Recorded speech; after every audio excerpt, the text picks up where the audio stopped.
Welcome to Film Talk Weekly Radio. This is your guest host, Castle Searcy. I'm sitting here talking with Rob Mesa. You might know Rob as Thomas Charlie from Dark Winds, Dr. James Chi from Grey's Anatomy. What else? I played Natani in this show that just recently came out on Hulu and FX. It's called Accused, Okay. and it's an anthology series. And every episode has a new cast and a new lead, and I'm the lead of mine, and it's called Natani Story. So, yeah, it's and And I've done how do we watch stuff on FX if you don't have cable? Is it on Hulu or it's like on Hulu. Yeah, you can watch it. Yeah, okay. you just type in Accused, and it'll has every character's name, Natani Story, and there's a bunch of episodes that are fantastic. So, yeah, that's a really good watch. Okay. We'll get more into that later, but you're like, I hate to use jack of all trades, but like you're just like a Renaissance man, I think, Yeah, like you're an actor, you're an artist, like a visual artist, painter, you're yeah, photography. Yeah. in photography. You went to film school, you're a journalist even, I read somewhere. Yeah, I did do journalism a long time ago. Yeah, journalism, Yeah. professional wedding photographer, and sports and music, and yeah, I just can't sit still. So And a humanitarian as well, which I'm really yes. interested in that work. So we're going to get into that. But let's start with your origin story. Like, you're in Santa Fe right now? Yes, I'm in Santa Fe right now. Yeah, Okay. downtown. And Yeah. are you from there or? No, actually, was born on a reservation in Arizona, and Okay. what brought me to Santa Fe is a ton of things. But my folks that are adopted me. They lived here, and so I call this home. It's been home since I was about 17 years old. So, Okay. and that was only a few years ago. So, just kidding. Okay.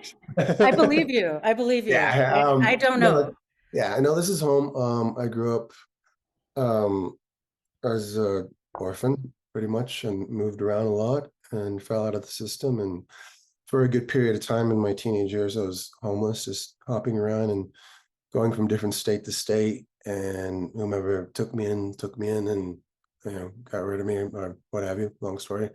But I always wanted to be an actor since I was a kid. I could remember since I watched Indiana Jones for the first time or Star Wars. Speaking of Star Wars, May the Fourth be with you. It's May the May fourth 4th. be with you. And I'm that much of a nerd. I just have my favorite mug. I love it. Yes. I Yeah. just saw Star Wars for the first time a few years ago, which What? I can't believe. Like, I think I must have missed that period when it came out. And, I didn't have brothers. And so I finally sat down and watched them. And now I'm completely hooked. I've watched every live action Star Wars series.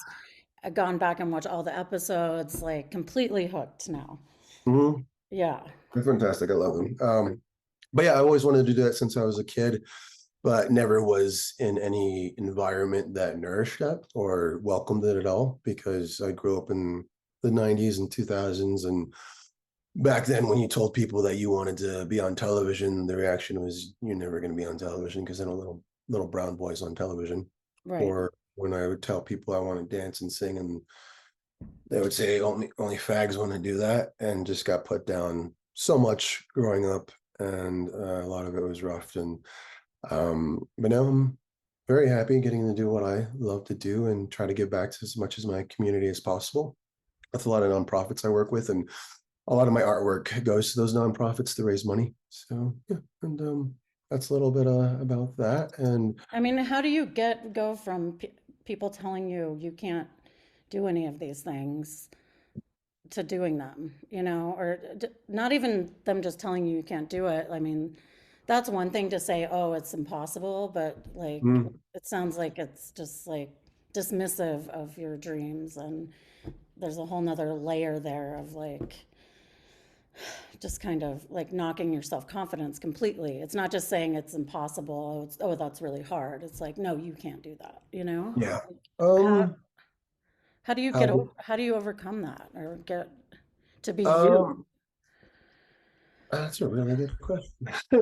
Yeah. um, it's just so I'm working on a one-man show at the moment that I'm going to premiere at the beginning of next year, and pretty much it's based on the ACEs test. I don't know if you've ever heard of the ACEs test. No. but it's a test that I think everyone should take. It's events that happen to you before you're 18 years old, and it goes through were you ever Oh, homeless? oh, ACEs. Yes, I Basis, have, and I score very highly on traumatic events. Yeah, yeah. I have a high ACE. Yeah, it's acute adverse childhood experiences. Yeah, Yeah. I So score very high on that too. Yeah. yeah, I aced the test, unfortunately. But yeah. Yeah. So the one man show is based off of each of those questions, but in the show, I go back to what actually happened, and so pretty much when those certain things happened as a kid, I was grew up alone for a lot of my time, even in school. I was very much an outcast, and I spent a lot of time just in front of the TV watching movies or going sneaking into the drive-through movie theater, and just I think what kept me going is that have you ever seen this movie A Knight's Tale with Heath Ledger? Yes, yes. Yeah, Totally. I was hooked to that movie because Mm-hmm. the little boy is by himself, and there's a quote in there that a man can change his stars, and I always kept that in my head the whole time while everything was going on. And I told myself that one day when I was an adult, I'm going to do what I've always wanted to do, and it just I just kind of got it's kind of crazy beautiful how my parents took me in and all their friends took me in, became my aunts and uncles, became my mentors. But I'm pretty sure they wouldn't have become my mentors if they didn't see any kind of drive in me. And that's what thing I've always wanted, because growing up being stripped of a lot of things and not being able to do certain things, and once you get to do them, it's the most exciting thing. And just having that was enough for me.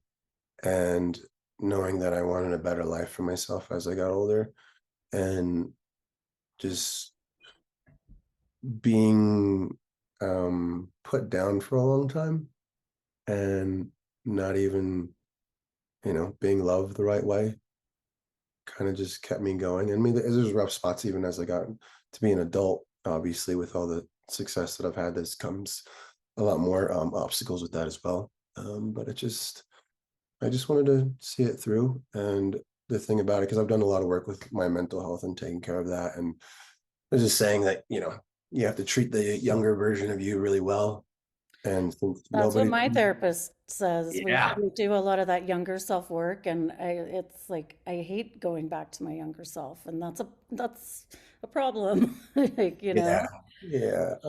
I just wanted to do that, and that's what pretty much just keeps me going, because that little kid was so sad all the time. So Yeah. yeah, and then now I'm doing pretty well and giving back as much as I can, and yeah, so that's the main drive. So yeah.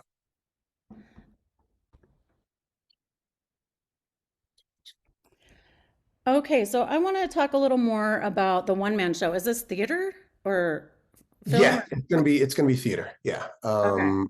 theater, and just working out the kinks, and gonna do some previews later on and by end of summer. But the subject matter, like we talked about before, if anyone's ever listening, if you've taken that test or spoken about it with your health professional or therapist, it's a lot to talk about, and it's a lot to bring up as you get older. Because speaking for myself, I thought everything was good and it was Yeah. fine, but then once you open that Pandora's box and those little memories come up, and you realize a lot of things. So in the meantime, over the course of the past 8 months, around 8 months, I when the strike happened, I started doing musicals and everything. But one thing I started doing was stand-up comedy.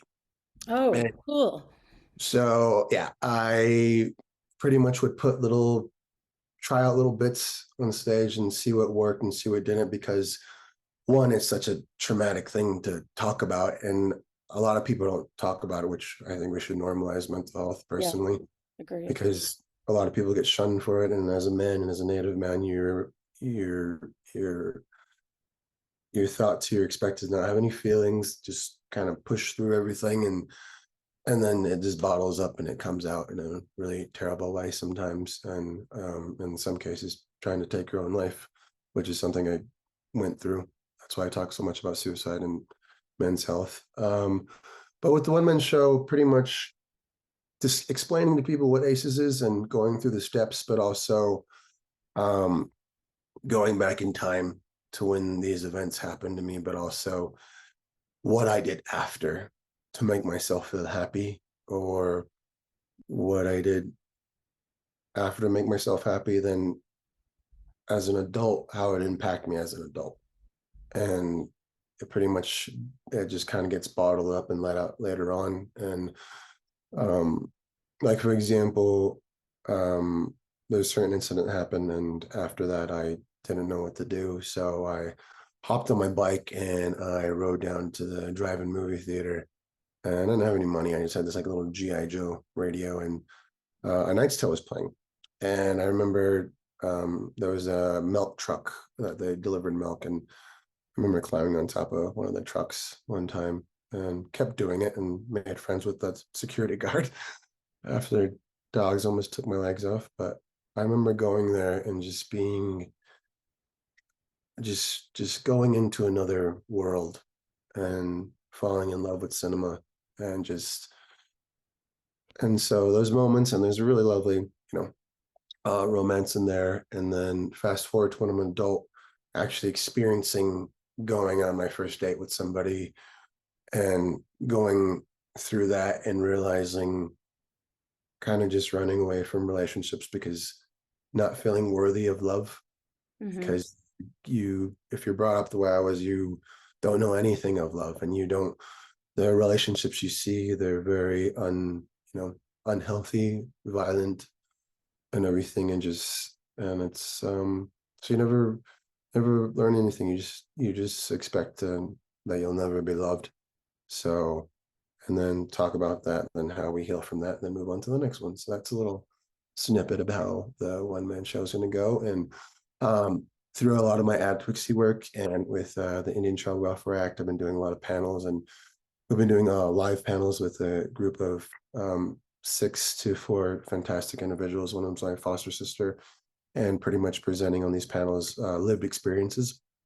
And a few of them talk about how the system failed them and how some of us fell out of the system. And because pretty much I had a good talk about this with my sister. Grew up in foster care.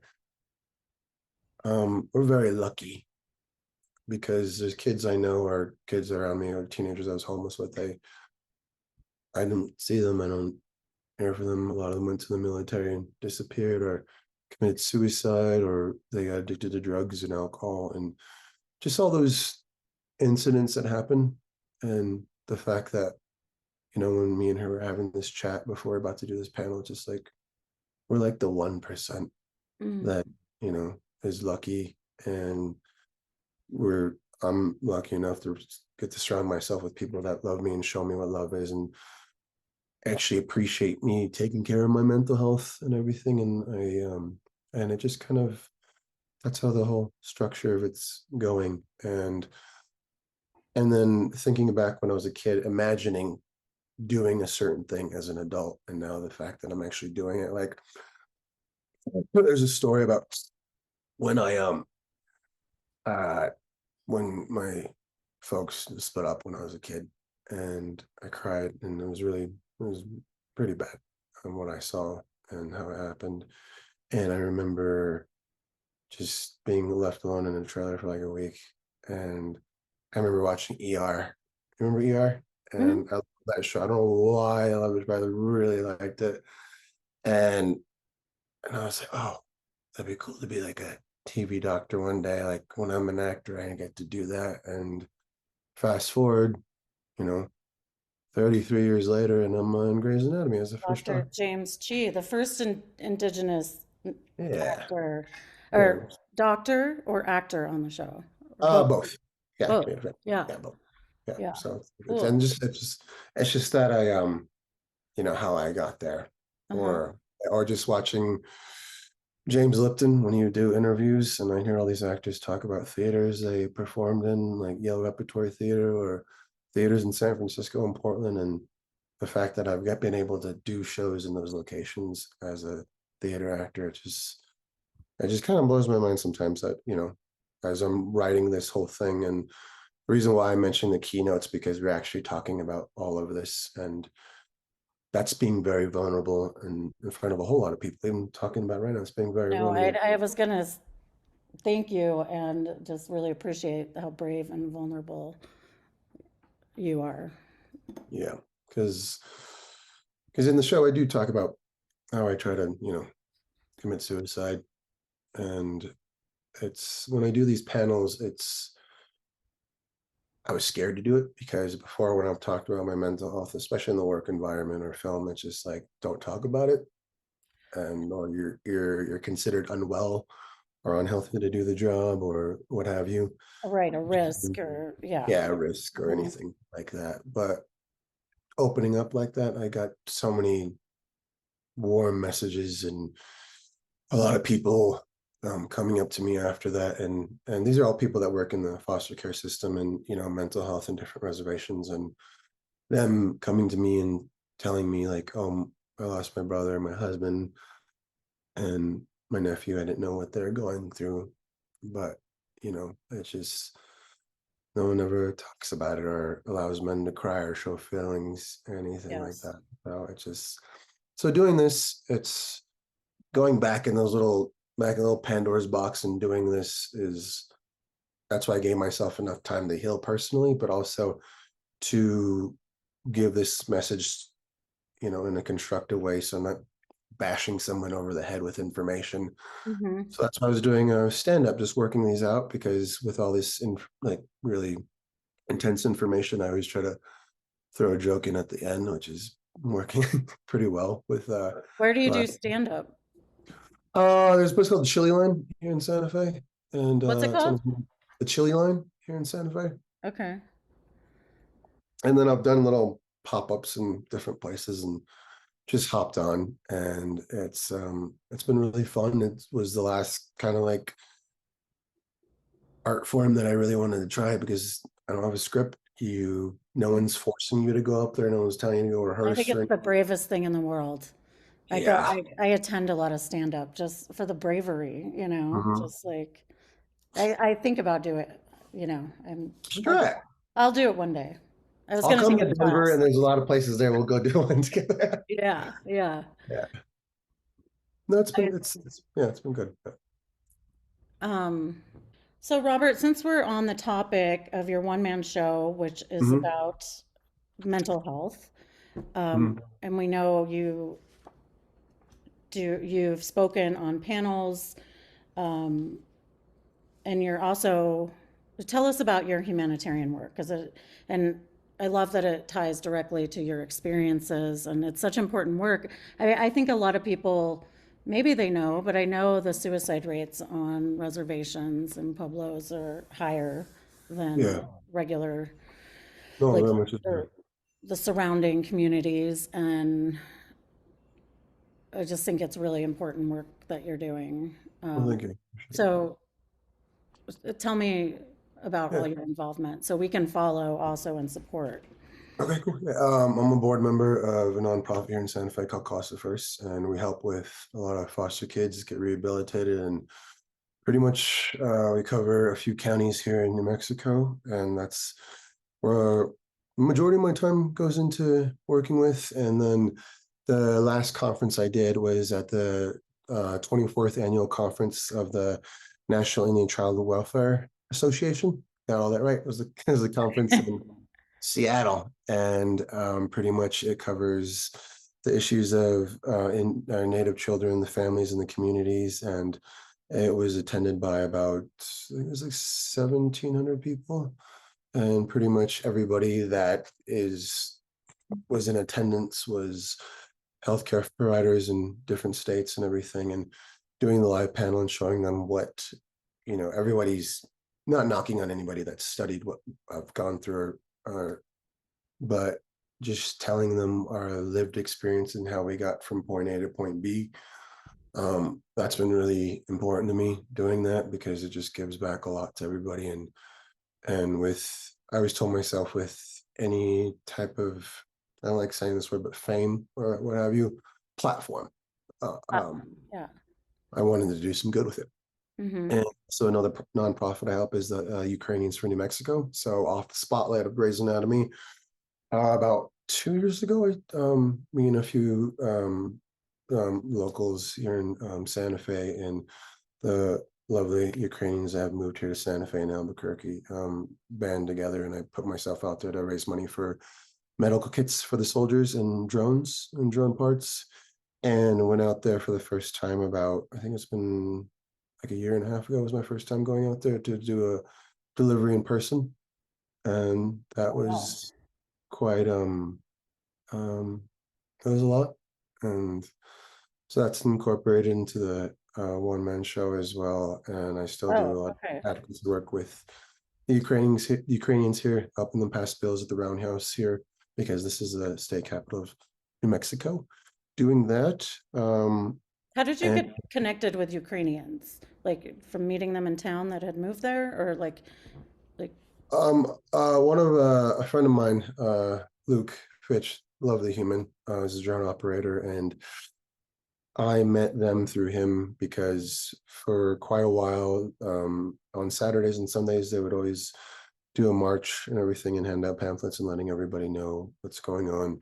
hmm So I live like a stone throw away from the plaza, so I'd go down there and talk to them and meet everybody, and so that's how I initially got involved and raising money and doing all that, and I wanted to make sure everything got there safe with um, and yeah, that's how I got involved. And I remember the day before I left, um, and a lot of people were kind of just throwing shade my way before I left because, really? yeah, I just got done filming Accused in Toronto. That's the one that's on Hulu. Lovely production, they're amazing, but it was just people, some people here in New Mexico was like, because your career's off to like it's starting to go again, and you're gonna risk it going over there. Because after I was wrapped for that, I flew back here. It was like 10 hours here in Santa Fe to get everything ready to go, and then packed up and jumped on the plane again to go to Ukraine. But the day before I left, my mother, lovely, uh, I told her that I uh, I called her and I said, um, don't get mad at me. I love you. Thank you so much for taking me, and I appreciate everything you've done for me.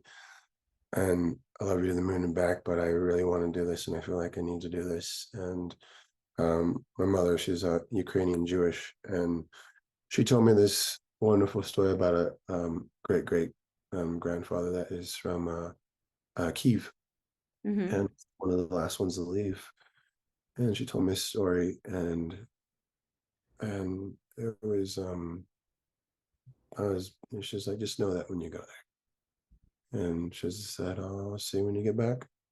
And that was very important to me because a mother's love is, mother's love, and just having that permission in that way was I'm sure really, that means a lot to her that you're, you know, supporting Ukraine.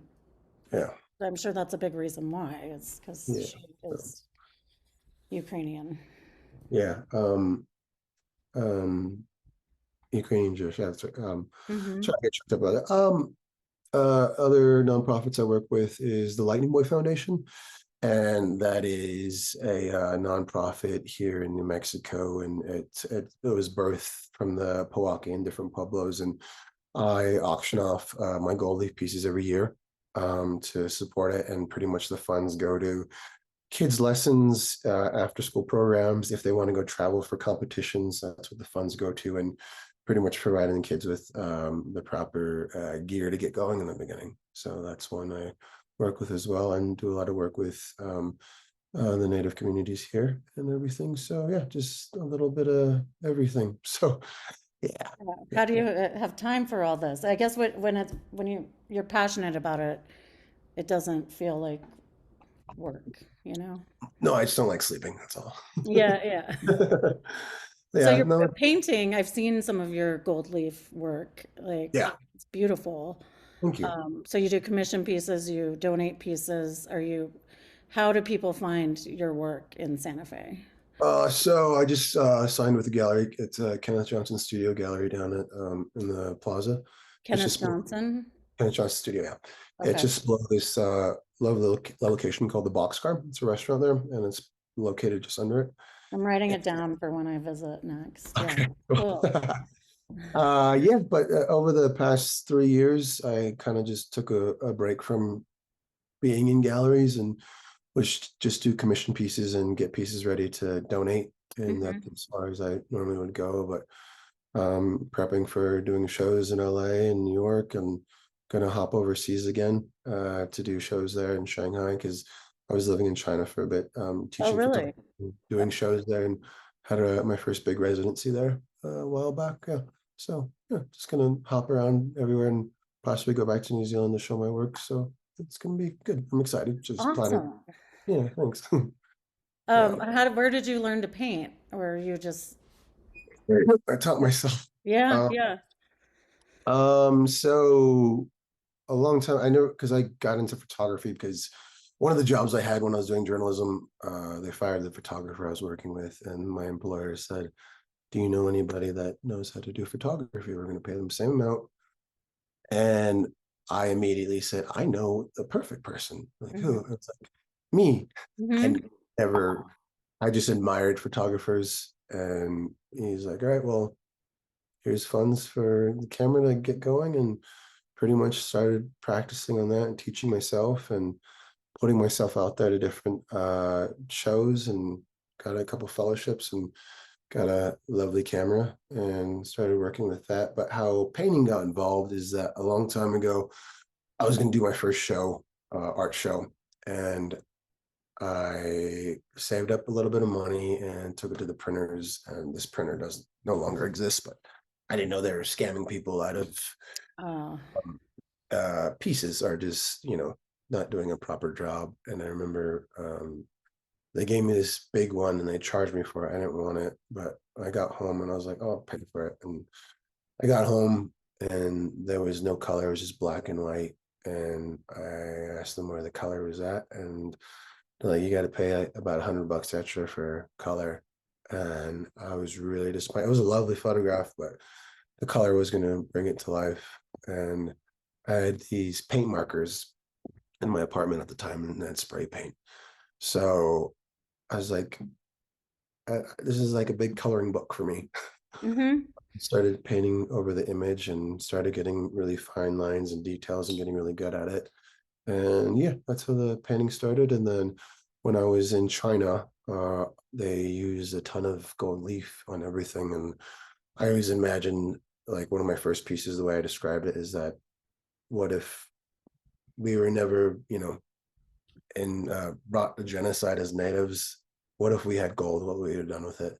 Mm-hmm. And going to different cathedrals, you know how they have the saints. Mm-hmm. So that was my impression of this is if we had saints, this is what we, how do we present them in my mind. And also just with the photography, I remember because I did go to film school, but I remember hearing this. I got a lot of inspiration from my favorite directors, Robert Rodriguez and Quentin Tarantino, when they Yes. talk about making films that you want to see. So I pretty much applied that to my art. I want to make stuff I want to see. Uh-huh. And if someone doesn't like it, that's cool. But I know that Right. someone else might think it's fantastic, and Mm-hmm. thankfully it worked out. So yeah, that's how I Yeah. got into doing it. So yeah, Well, I love what I've seen. I can't wait to see it in person. yeah, yeah, it'll be I fun. mean, you've lived like 1,000 lives. I'm trying to make a timeline in my head of you for you. And like, I know you went to film school. Dropped out of film school. Okay, a lot of great film people do. Yeah. Um, but then then you were a journalist and photojournalist, and then you went to China. Yeah.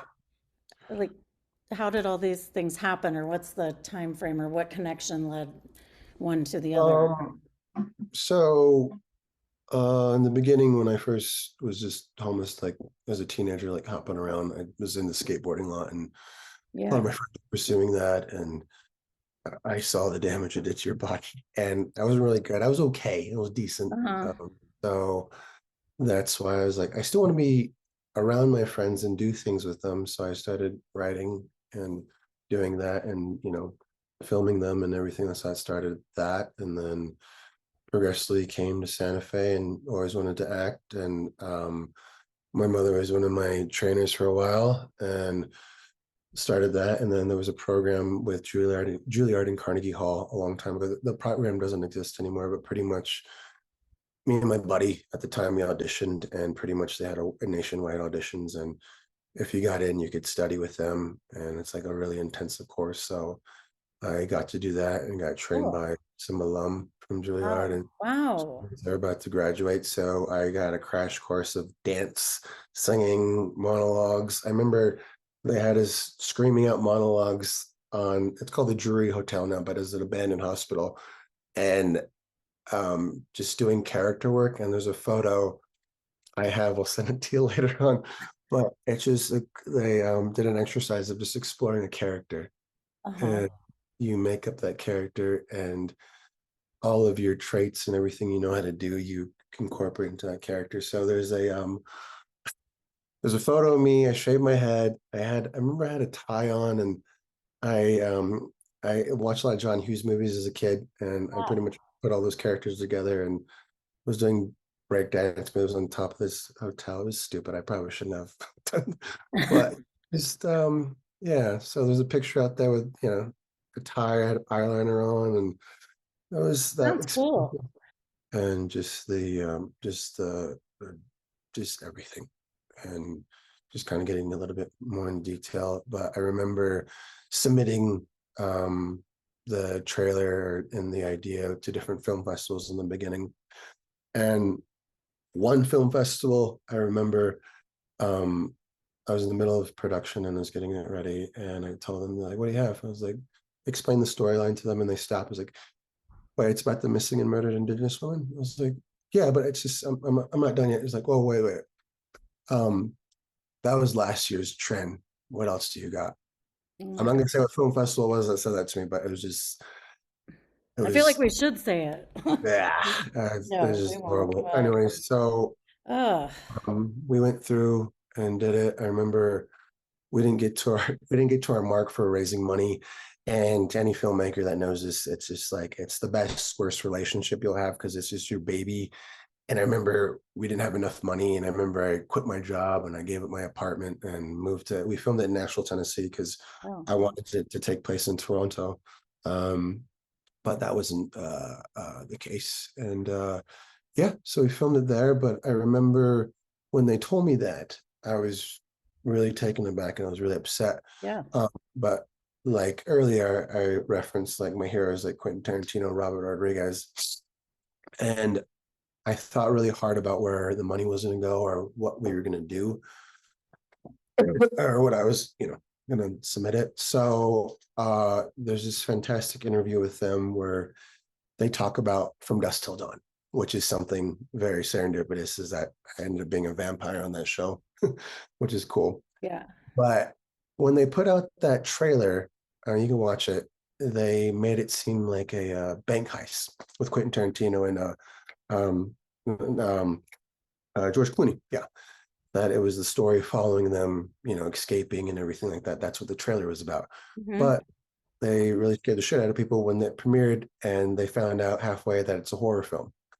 And there's vampires, and then people freaked out. And I remember hearing stories about that, and I was, oh, that's so cool, because at the time, I guess they were showing too much in trailers that there wasn't a surprise when you went to the cinema. Hmm. I thought about that, and it was like, okay, all right, this is the title, Devon's Forrest. Yeah.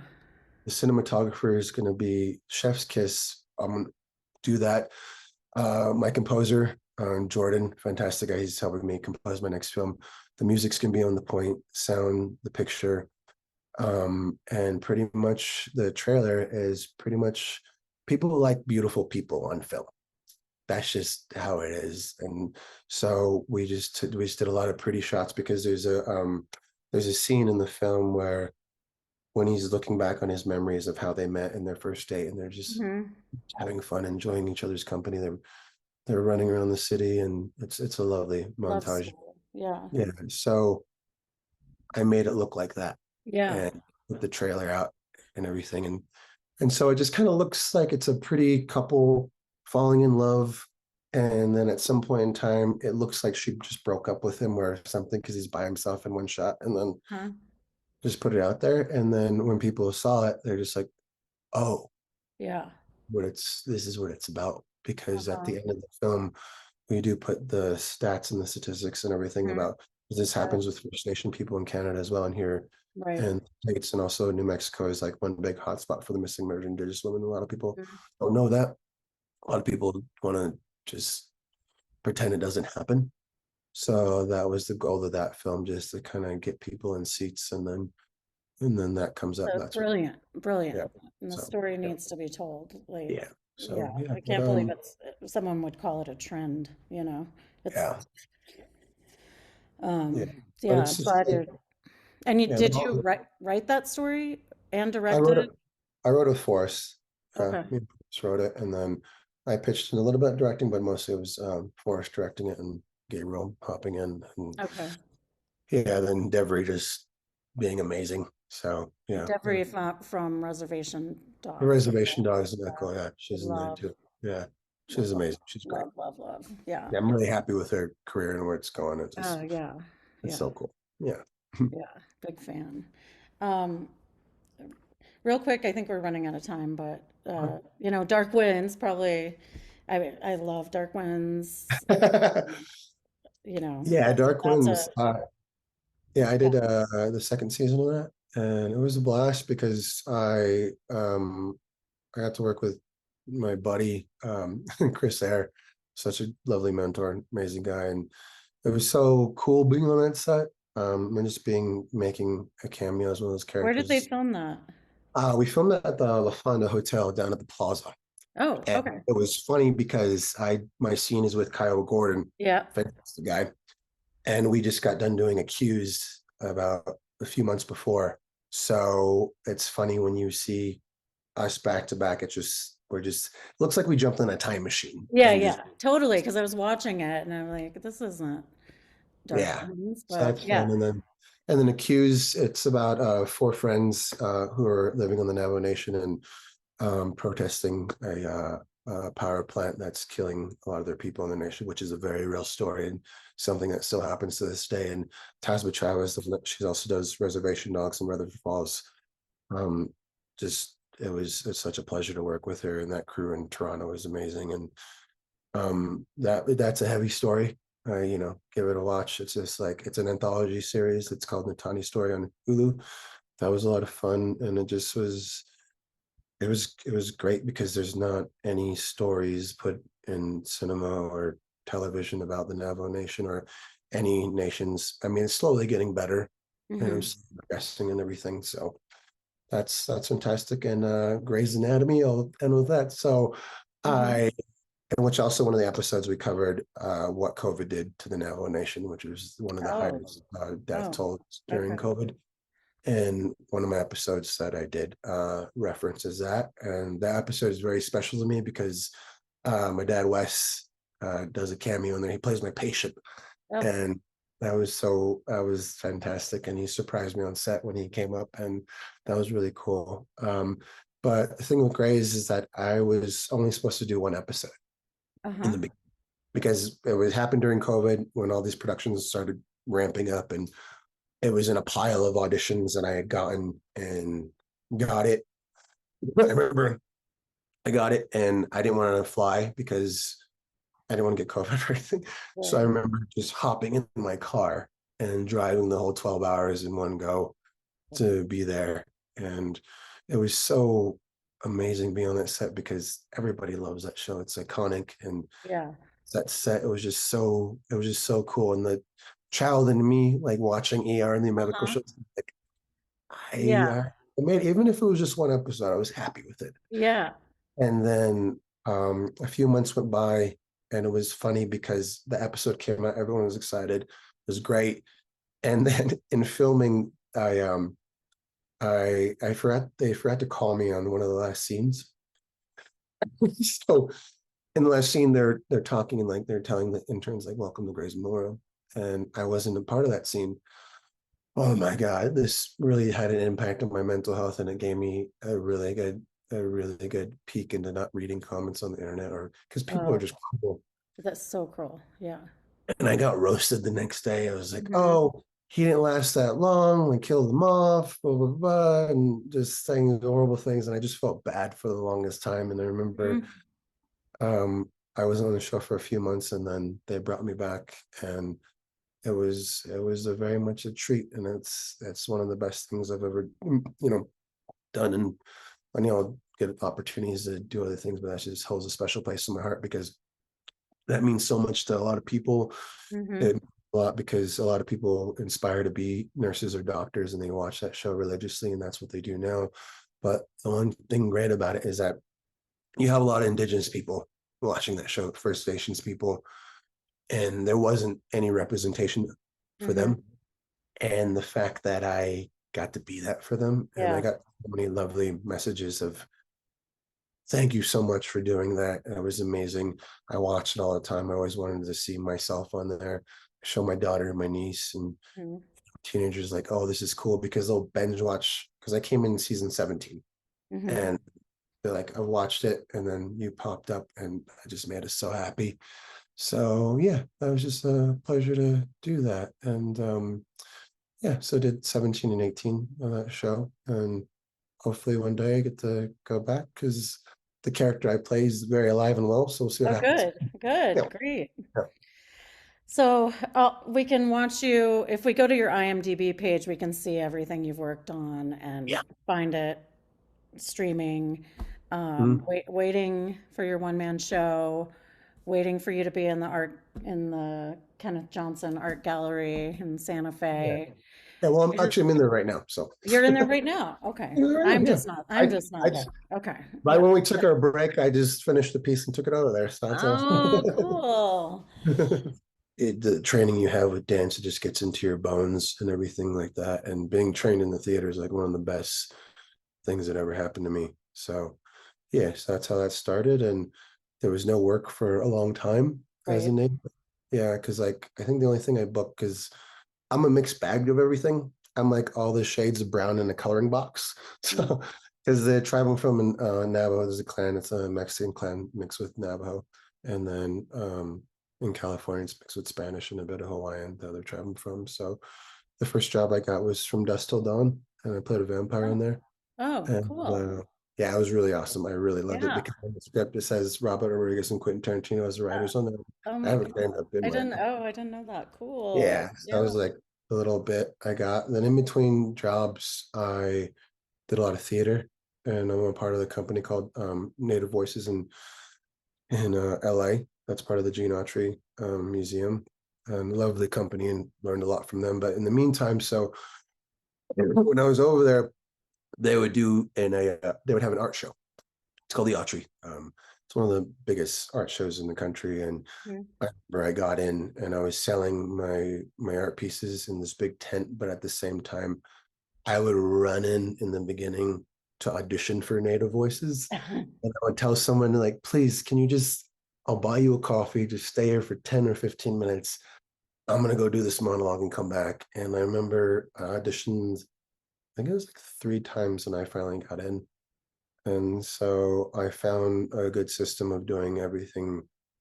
When I'm taking a break from this, I go do this. And it sounds tiring, but it's Well, these are all energizing things, in my opinion. yeah, I do all creative work too, and it's energizing, you know? yeah, yeah, it is. It's very much is. And then just um then I was like, oh, I have my camera, then we just shoot or just kind of just hopped around with everything. And then China came along after a while. I did that when I was 26 or 26 or 27. I went there.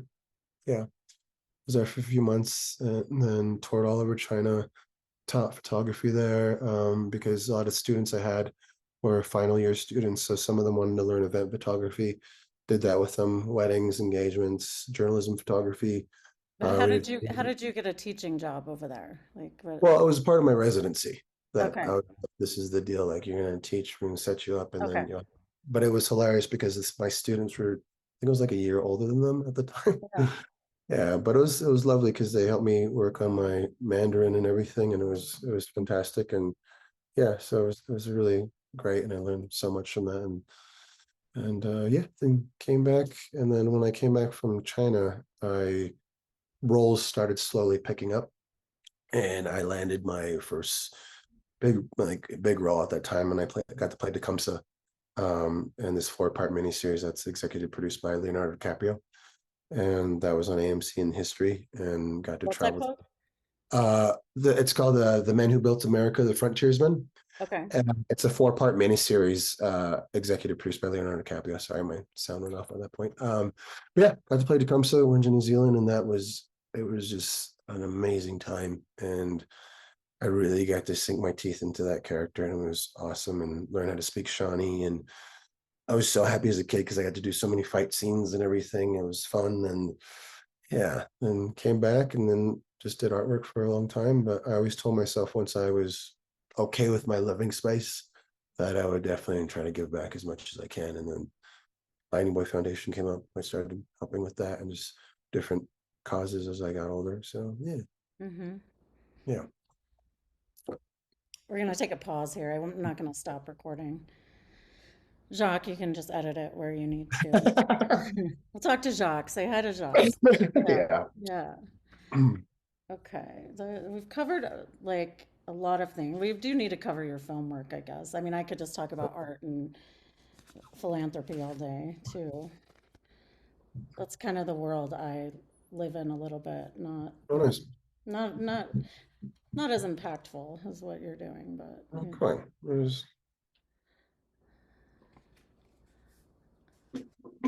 I'm sure people appreciate it. Yeah. I mean, I'm always volunteering on something. Yeah. Like but it's usually in the art world, like museums or Oh, cool.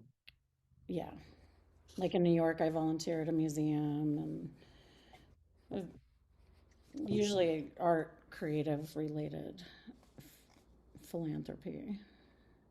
Just want to make sure I don't miss anything. Okay. Have we,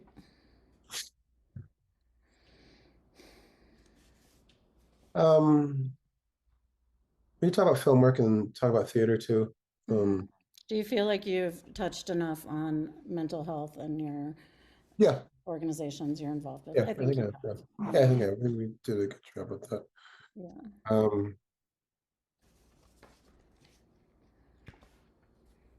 Okay.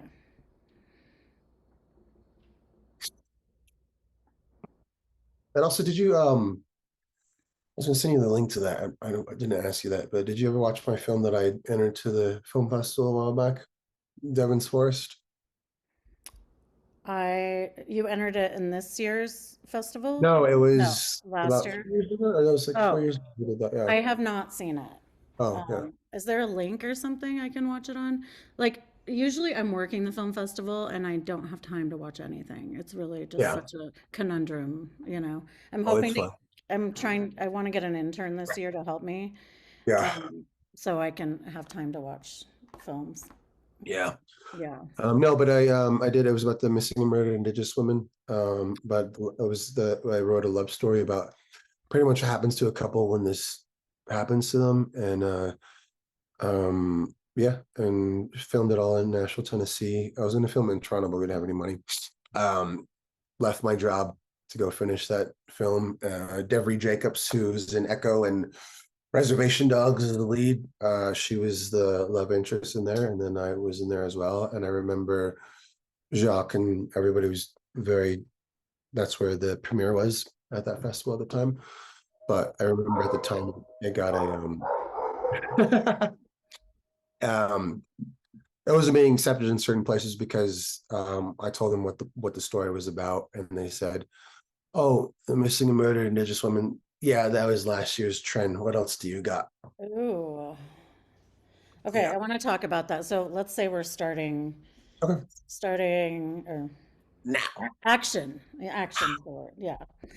Okay, Robert, so I want to talk about we've covered your art, we've covered your humanitarian work, we've touched on your film a little bit, we've touched on the one man show. Where can people see that? The one man show. Yeah. When and Uh, where? It's to be determined. Okay. So Okay. yeah, I will definitely let you know, and I'm pretty sure a lot of people know about it when it finally is ready to come out. So And we yeah, should follow your social media too. I want to make sure to get that in there. yeah, it's That's just Robert I Mesa. Yeah, and then okay yeah, on then on my Instagram. website we'll put out dates when it comes up. So, but also like I hate saying that. Also like ugh, I can't say that. We can cut that out. That's fine. You can leave it in. It's pretty funny. No, I worked at so many fantastic theaters all over the country, and my cousin Delana Studi, she's been doing her one-woman show for a long time too. So just kind of just following in her footsteps, so to speak. But yeah, that's not gonna be ready for probably like I said, the beginning of next year. I'll be ready to go with that. So 'cause it's a Okay. lot, and it's yeah, so it's pretty taxing, and yeah, so just yeah. Because in Okay. the And meantime, oh, go ahead. oh no, because in the meantime, I'm prepping for to take a run at it directing again too. So because the first film I did was Devon's Forrest, that was in the Yeah, film festival. tell us about that. It was in the Santa Fe International Film Festival. Yeah, it made its premiere there. Lovely cast and crew. Um, Forrest Goodluck was one of my directors and writers. He's actually on Accused with me as well. And Gabriel was our cinematographer, fantastic human. And Devery Jacobs was my lead and the love interest, and I was in the film too. But the film is called Devon's Force, and she played Devon and I played Forrest. But the storyline is about the missing, murdered Indigenous women, and it follows a couple. But pretty much, I wanted to show what happens to a couple when this happens. Well, I could talk to you all day, really, Yeah, but like I love someone living their dream and like overcoming the odds. You're living your dream, but then you're also showing setting this example for other people to do so, by telling your story, by the activism, and by just existing and your creative, you thank you. know, Appreciate way. Like it's just so cool. It gives me the chills, really. Like it. just Thanks. like yeah, and thank you for being so like honest and vulnerable. And I think that helps people so much, like just telling your Yeah. story and seeing what you do every day. So thank you so much.